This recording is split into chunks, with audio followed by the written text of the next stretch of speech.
Hello, I'm Barry Daniel, and this is the podcast of the Middle Way Society.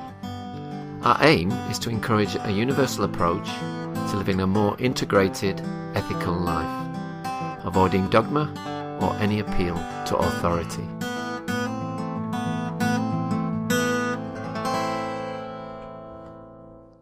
My guest today is the writer and broadcaster Vishvapani Blomfield, who is going to talk to us about mindfulness and the Middle Way, both from a more secular and a more traditional Buddhist perspective.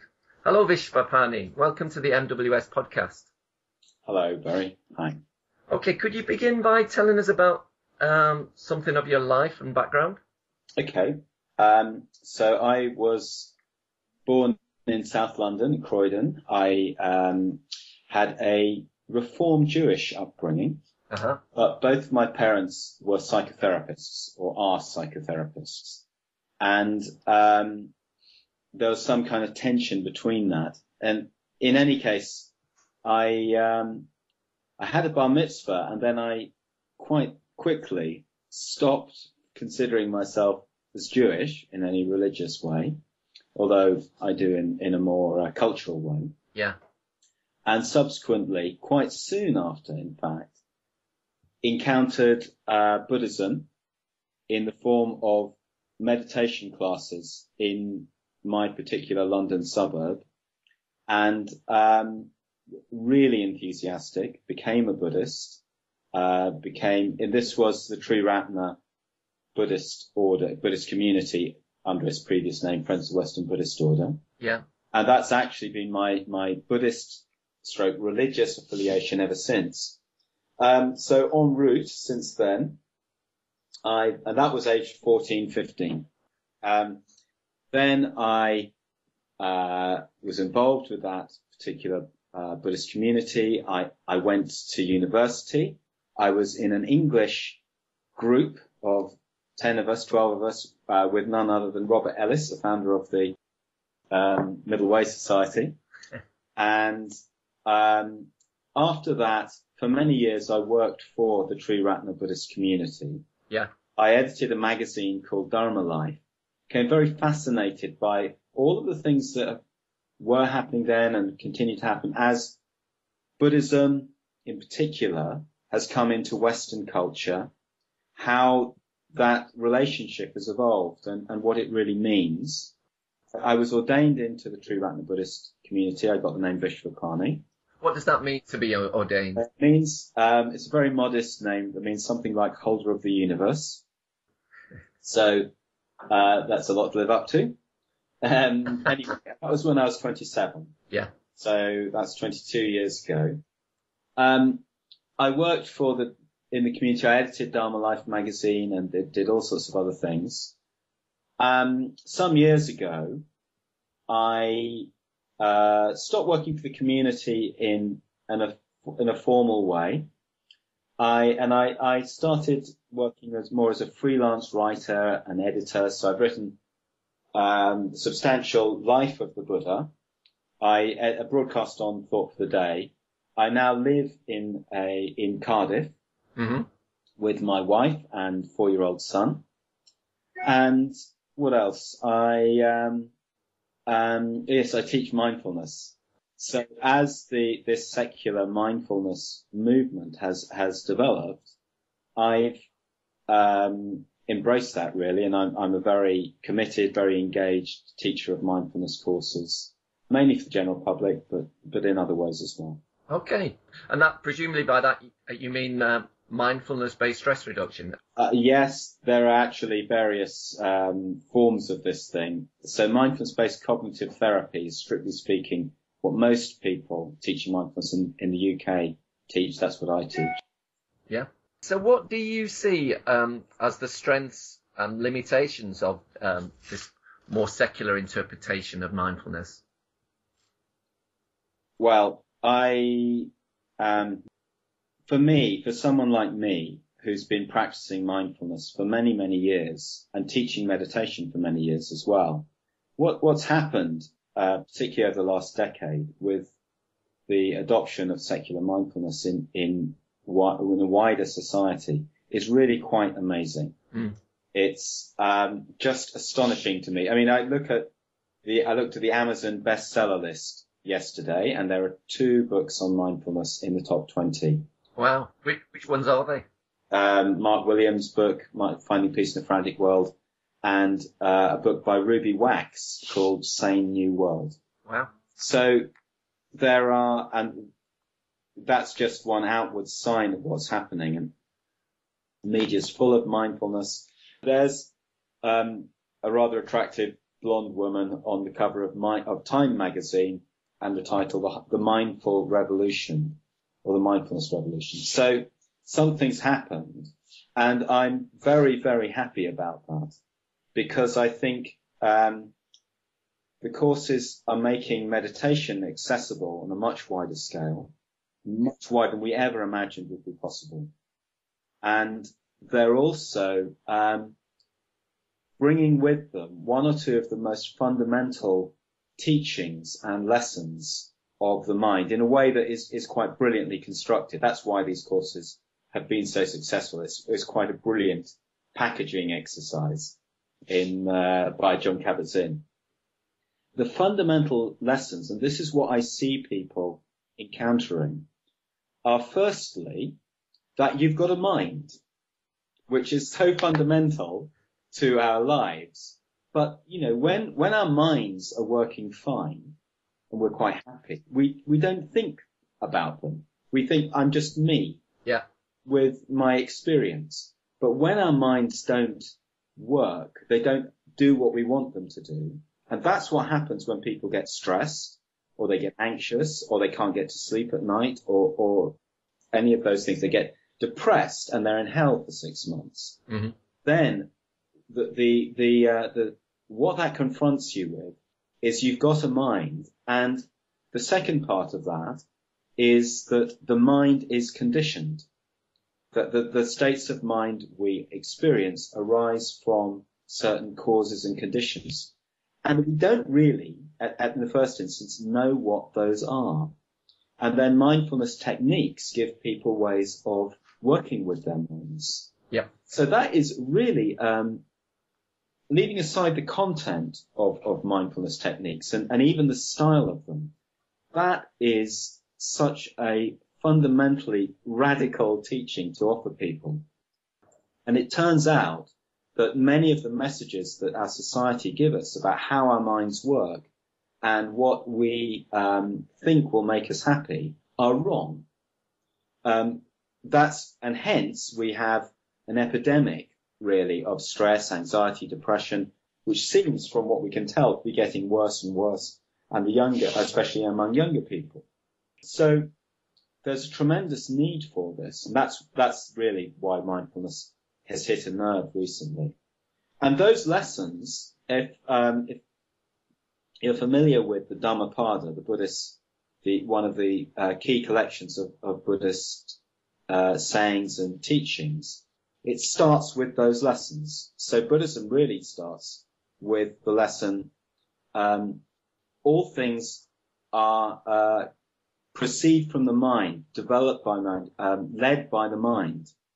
So the fact that we have a mind, it's a fundamental reality of our lives, and that they're conditioned, and that we can influence those conditions in various ways. For me, that is the fundamental teaching of Buddhism. Okay. And that lesson is conveyed by the secular mindfulness movement.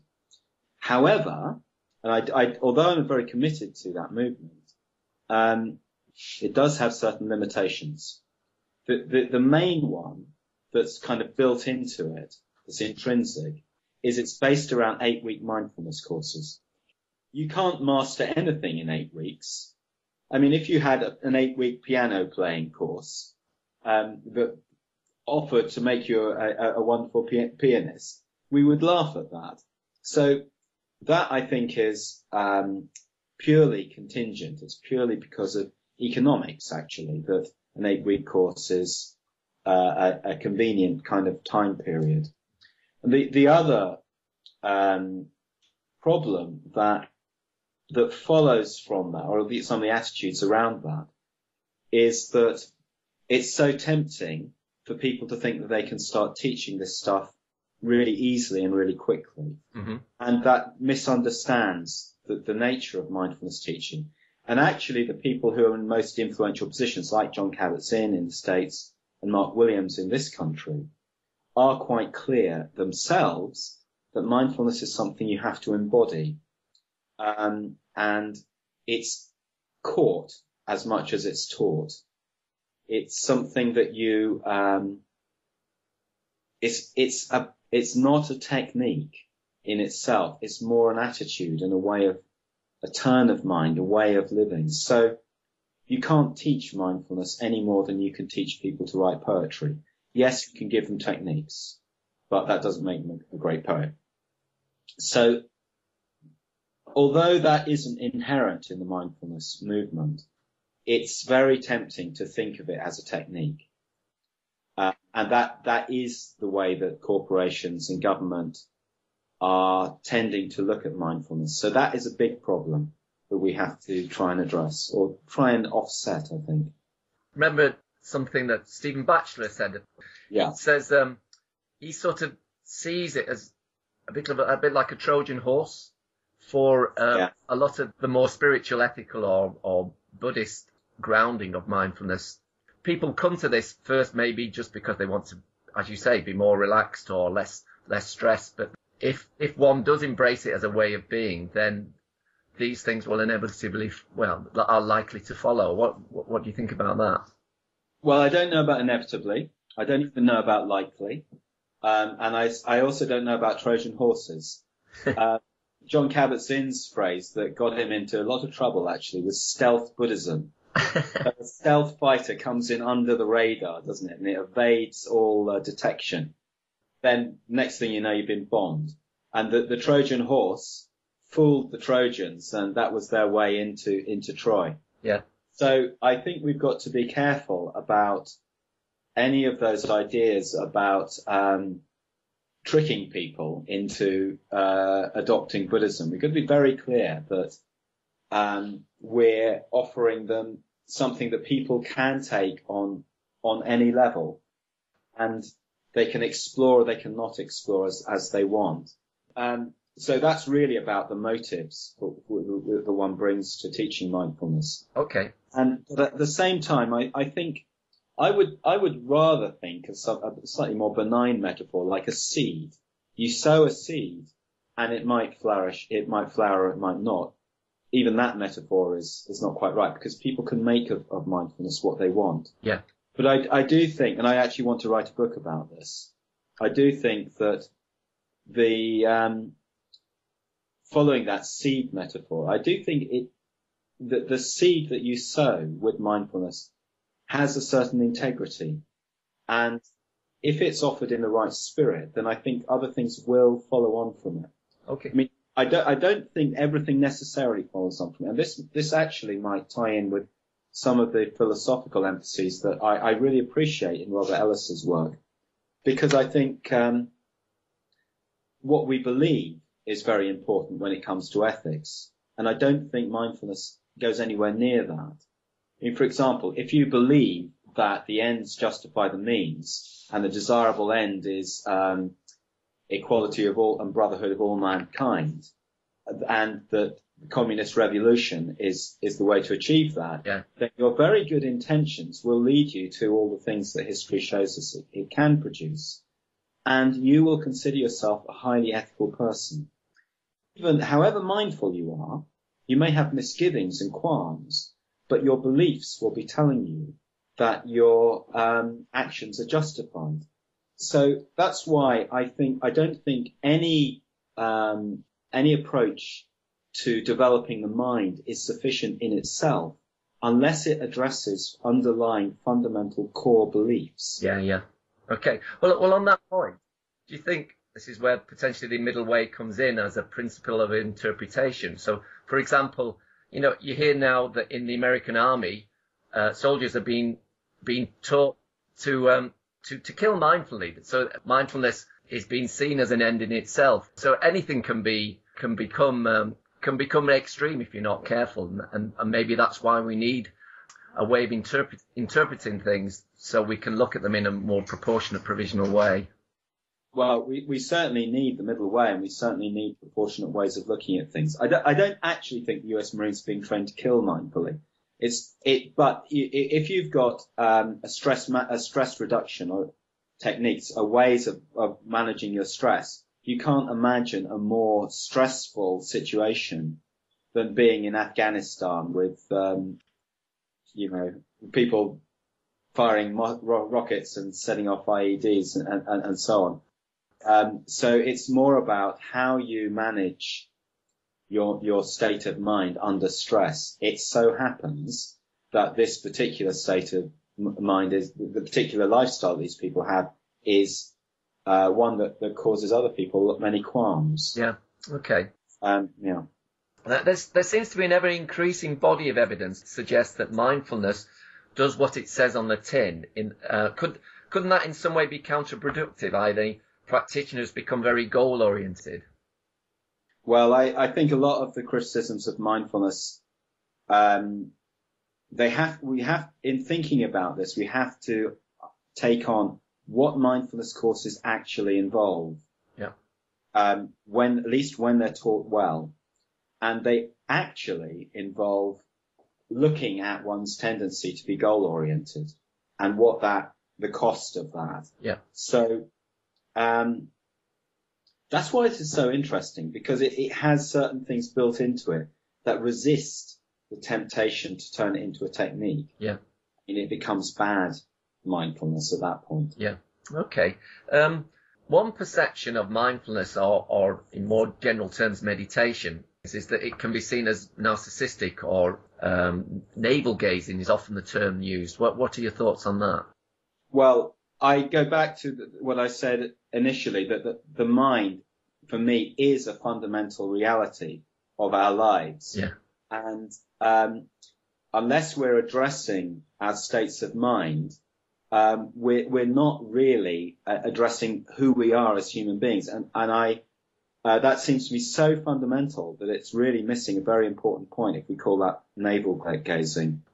Everything comes out of our being in a good state of mind, including our capacity to be compassionate, to be loving, to be present with other people, to be fully aware of the society around us and its needs, and to be active in addressing those things. So you can't, and many of the problems that activists and social workers and so on experience, I know many people like that, are because they have difficulties with their states of mind. Yeah. And often in political areas, particularly, people act quite unconsciously in ways that end up being very unhelpful, driven by anger, rage, and things that are quite unexamined. Mm-hmm. So, if mindfulness is about the examined life, yes, then I think that's really important. But navel gazing, that's just rhetoric. Yeah. Right. In your recent Thought for the Day slot on Radio 4, you said the mindfulness movement may seem a surprising marriage of the secular and the religious. Isn't there a possible middle way here, though, between secularity and religiosity?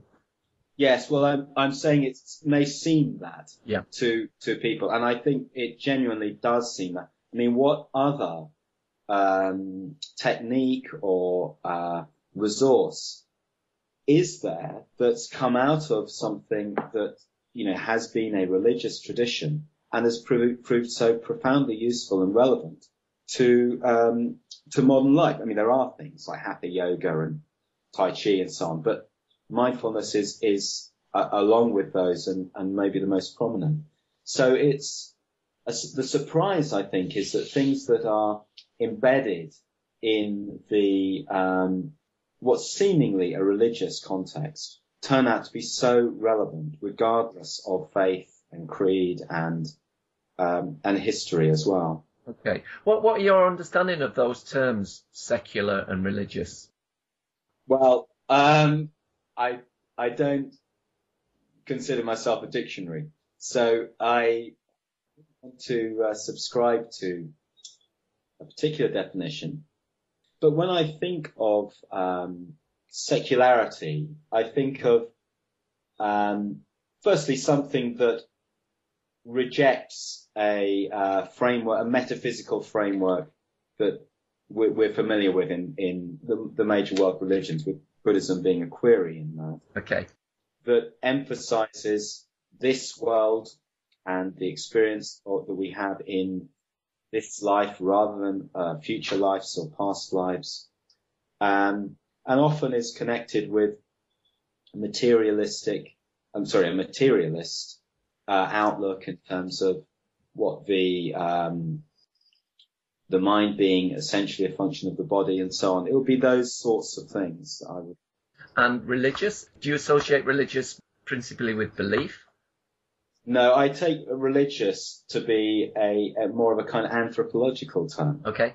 So if it looks religious and it has certain characteristics, then you can call it religious. But there are so many differences between religion. I mean, if you go to a Buddhist country and you see people engaging in worship and devotion and ritual, then I'm happy to call that religious. Yep.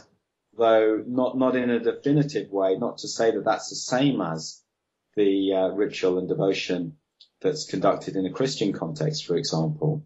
But there is clearly some kind of family resemblance between them. Yeah. So by saying that you're not religious, is it a bit like saying you're not historical or you're not geographical in the sense that it's part of our evolutionary makeup? Yeah, I mean, one way I do think about this, and I'm not sure how much this illuminates Buddhism, is in terms of Jewishness. I'm very clear. I don't subscribe to the Jewish religion. I wouldn't find much value in attending a synagogue or anything like that. But then there's Jewishness rather, has a number of dimensions, and there's a world of secular Jews who don't follow the religious tenets of the religious faith. So it has a content that isn't so identifiable with the specifically religious content. Okay, yeah. Right, well, from the Middle Way society perspective, we both avoid secular positions, i.e. ones that deny the existence of metaphysical claims, but also the positive ones as well. You've known Robert Ellis for a long time. How familiar are you with this interpretation of the Middle Way put forward by the Middle Way Society? Yeah, I'm broadly familiar with it, but don't test me on it. All right. Okay. Well, let's move on to this subject in a bit more detail then, because I think it's an area of interest for you, that the relationship between secular applications or non-religious in the belief sense of the Middle Way and the more religious ones found in Buddhism. Could you tell us your thoughts on that? Okay, so when I look at Buddhist teachings, what I find is two emphases which operate in tandem and sometimes in tension. And one of those emphases is what I see being picked up by secular Buddhists and people like that. And I actually would rather avoid characterizing the Middle Way Society position. I let its own members do that. Yeah. So this one position is one that says we need to work out for ourselves, drawing on our own experience, what is helpful. Yeah. What's skillful, what's unskillful. And we can test this empirically. The Buddha, for example, and no doubt others, offer ways to develop the mind, to develop spiritually. We try them out. They might work, they might not work. We make our own sense of them. And that would be an empirical and empirical approach that's broadly rationalizable. It's not exclusively rational by any means, but you can put that in quite rational terms. Yeah. Now, that there's something else in the Buddhist tradition, and this is the bit that gets called religious. When you see in the Buddhist texts accounts of why people become followers of the Buddha, there's the account starts with a Buddha arises in the world. Okay. So someone wakes up from this dream of existence. They see the truth of things. The point is that there's a side of Buddhism that starts with the Buddha, that starts with someone gaining enlightenment and seeing something that other people can't see for themselves. They see the things that you can't work out for yourself empirically. How can I understand who I really am when I'm doing it from inside my own mind and my own conditioning, my own narrow perspective? So then there's the aspect of opening oneself up to the truth to what, purports at least to be the truth of the teachings that are offered with authority and which you can't verify. So even if you're testing them out empirically, there's still an act of faith. And this, to be truly effective, has to be a heartfelt act of faith, not just a willingness to suspend disbelief. So within the Buddhist perspective, there's a sense of the wise, of people like the Buddha, and maybe even of reality being something that is beyond our narrowly that is not conceptualizable. And so the act of following the Buddha's teachings, or as I would say as a Buddhist, practicing the Dharma, acting in accordance with the Dharma, which means really the truth of things. Yeah. That is a constant opening up of myself to something that is beyond what I can already know. Okay. So that is where faith comes in. And because it's not a rational process, that's where ritual comes in. That's where all these supernatural figures like Buddhas and Bodhisattvas come in, because they represent that dimension which is beyond one's own experience, is of another nature to one's own experience. Okay. But you see the idea of an enlightened being like the Buddha, for example, as a real possibility, like of someone having existed like that? Or do you see it more in an archetypal sense, that it's a goal, a useful metaphor that we can use to guide us towards a greater degree of integration? Well, I'm sure it is a useful metaphor that we can use to guide us towards a greater degree of information. Although I point out that the metaphor can't really work if we only regard it as a metaphor. That would be a matter of kind of tricking the mind into thinking that there was something greater than itself for the sake of the mind's own benefit. You might believe that for a short period of time, but it wouldn't carry a great deal of conviction. So as it happens, I believe, hallelujah, brother, I believe that, that there are people who have gained some kind of perspective that is of a different nature, a different order from my own. And I say this as someone who fairly recently spent 3 years writing a biography of the Buddha. So a biography suggests facts and history and so on. And what we have is ancient texts which are of sometimes questionable provenance. But nonetheless, through steeping myself in those texts, which aren't completely mythologized by any means, I came to feel I really had a feeling for the Buddha as a kind of intimate, in the way that people describe when they write biographies of literary figures and so on. And a way of thinking, a way of seeing the world, a way of responding to problems that has a kind of genius in it that I find deeply moving and deeply convincing. We touched briefly there on integration, and it's my understanding in the Triratna order that is something that is talked about quite a lot. Can you see some correlation between the Middle Way and Jung's notion of individuation, or what we view in the society as integration? Right, so integration in Triratna, integration in society, and Jung's idea of individuation. In the Middle Way society rather than society as a whole. Oh, I see. Okay, got you. Well, again, I don't want to speak to how the Middle Way Society understands those terms, but it seems to me that the common point is the mind. You know, what are our minds? And the fact, we start from the fact that we both can acknowledge we don't fully understand all the forces that are driving us. They aren't there available to our conscious awareness, and they're certainly not within our conscious control.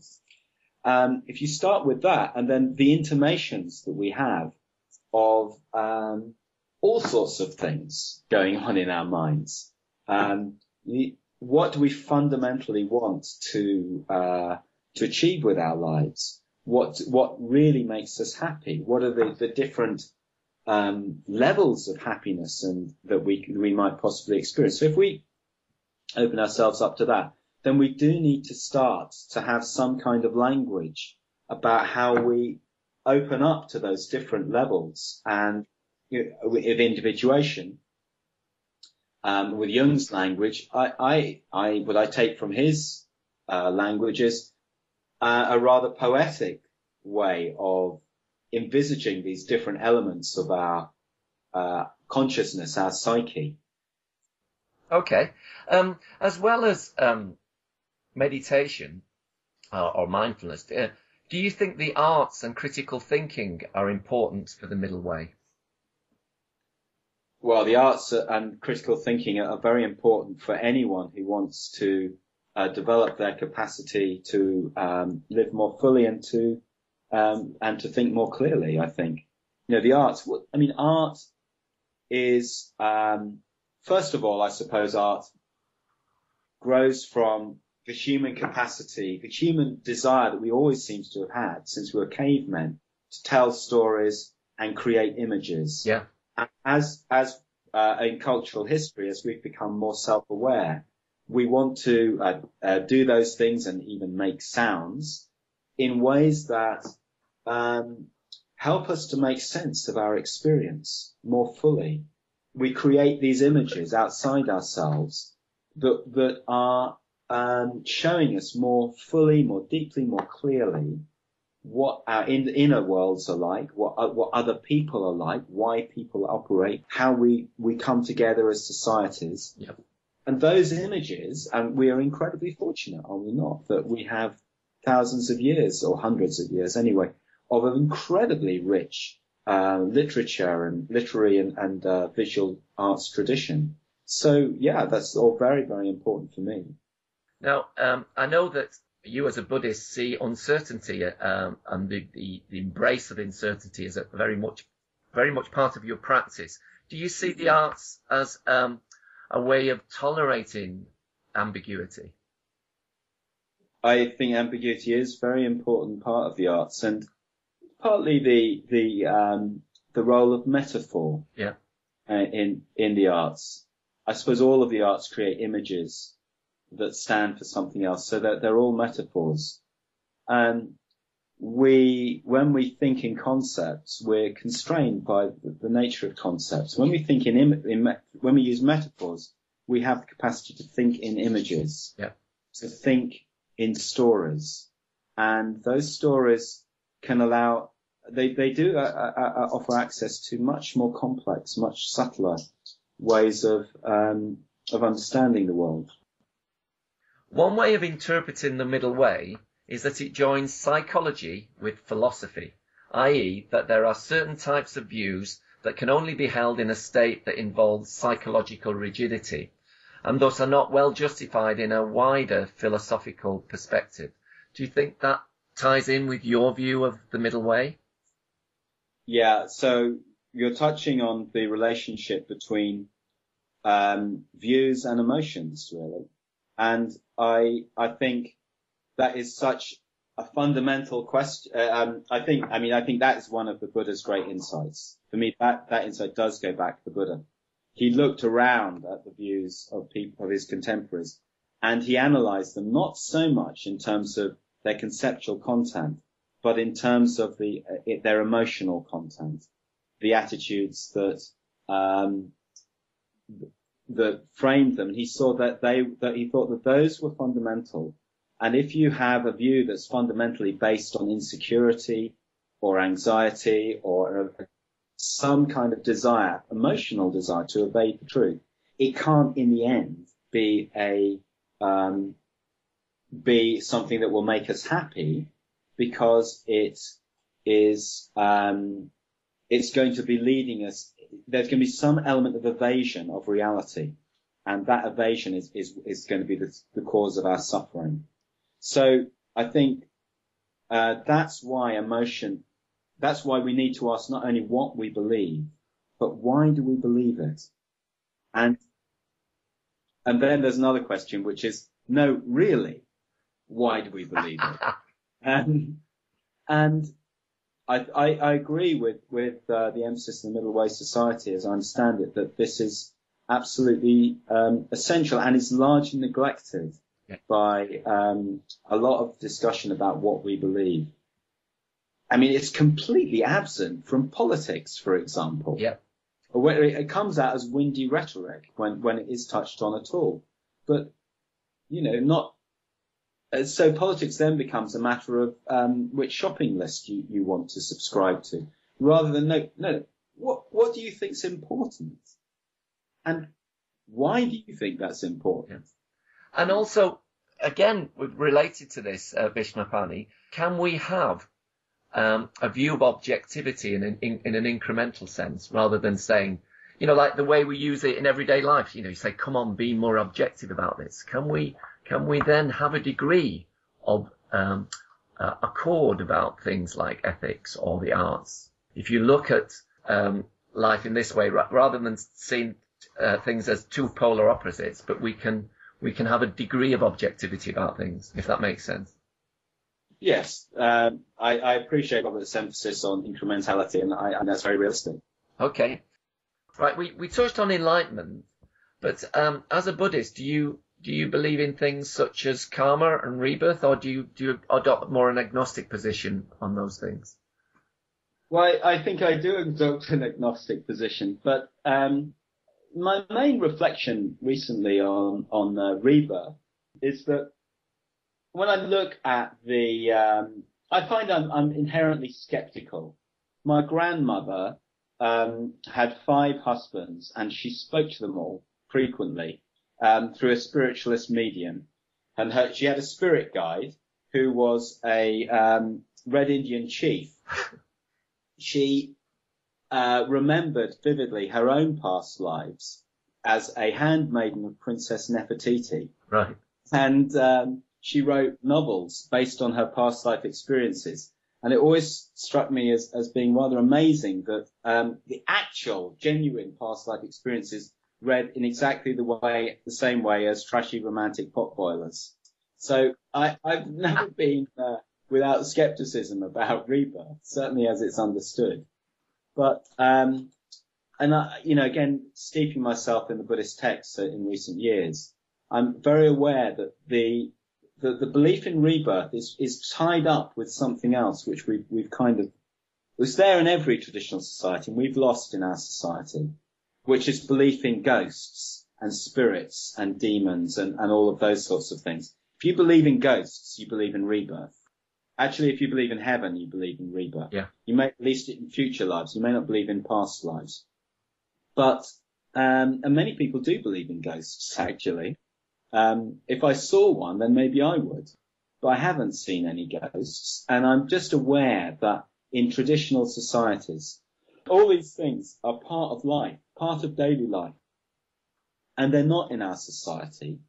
So how can we, and I think rebirth actually comes out of that. Yeah. So I'm not saying that all the traditional societies of the world are wrong, but I'm just saying that I'm not a member of them. And so it just seems to me it's going to be intrinsically problematic to believe in rebirth and actually to believe in heaven or anything like that. And at the same time, I'm not wholly convinced by the materialist perspective, which says the mind is the same as the body, yeah. Finished. That's the end of it. That's all you can possibly say. And I don't think we really know what the mind is, actually. So that does lead me to an agnostic position. And I and so convinced of the Buddha's genius and his amazing insights that I'm willing to be open to the possibility that there was something in what he said about rebirth, although he doesn't seem to be that interested in it, really. Do you think the Buddha was an agnostic? No, the Buddha believed in rebirth. You can try and argue whatever you like, but all we know about the Buddha is what we get from texts, and the texts represent him as believing in rebirth, and not just believing it in the conventional way. That on the night of the Enlightenment, it said that he had 3 visions, the Tavijja. So the first was of his own rebirths, the past course of his rebirths, and the second was the past and future course of other beings' rebirths, and the third is the knowledge of destruction, the most fundamental traits within his mind. So that is the definition of enlightenment in the earliest texts we have. And my last question, by agnostic, do you mean that you are waiting for further evidence, or that one can simply never ultimately know about these things? I don't know. I'm agnostic about agnosticism. I'm not a philosopher, by the way, so may not be the right person to ask all these questions of definition. I can make something up if that would help. Go on then. No, I don't think I would carry very much weight or conviction. All right then. Well, we'll leave it there, Vishvapani. It's been absolutely fascinating talking to you today. Thank you very much. Thanks very much. It's a pleasure.